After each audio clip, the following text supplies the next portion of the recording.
Welcome back, folks. This week we begin the book of Acts. And what an adventure it's going to be.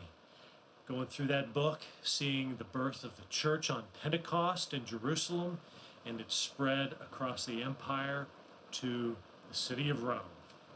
Now, Acts focuses mostly on the ministry of Paul. It provides an excellent account of his travels from city to city. It sets a valuable context for the letters that he wrote to those places, the epistle readings. And we'll get to see him in action in those famous old cities like Ephesus and Corinth and Philippi. The neat thing about Acts is that it is actually the volume 2 companion to Luke's gospel.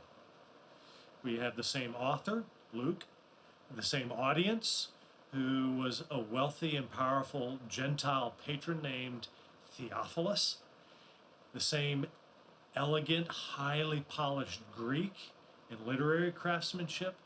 When I was in seminary learning Greek, we always dreaded coming to Luke and Acts. In fact, that was our intermediate Greek translation work in the Gospel of Luke. And both books have the same central theme. And that theme is salvation. Salvation.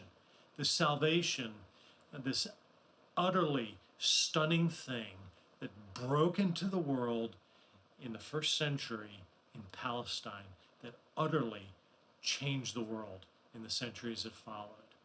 Luke tells how salvation comes from Israel, through Jesus, into the church, and out into the world by Paul's ministry. It's a great story. This salvation includes deliverance from disaster, healing of physical afflictions.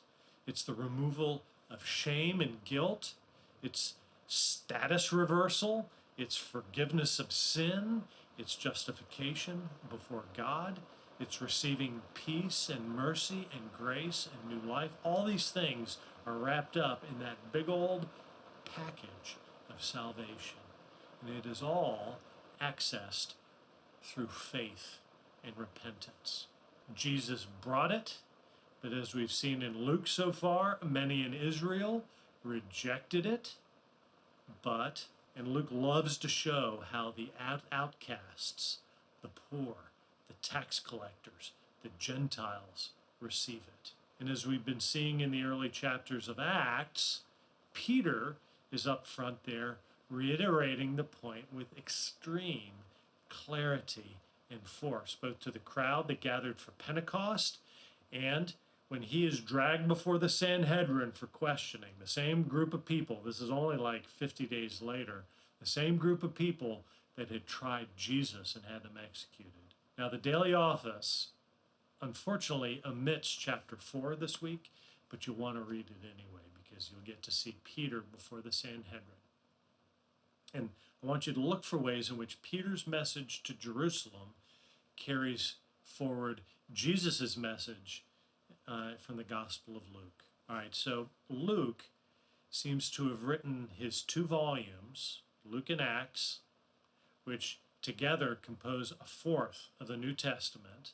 So it's a very significant part of what we have in the New Testament.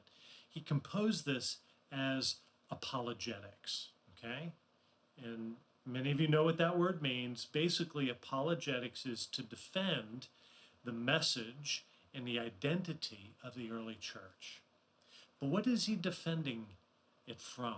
Let's put it into context. Judaism has occupied a special category in the Roman world.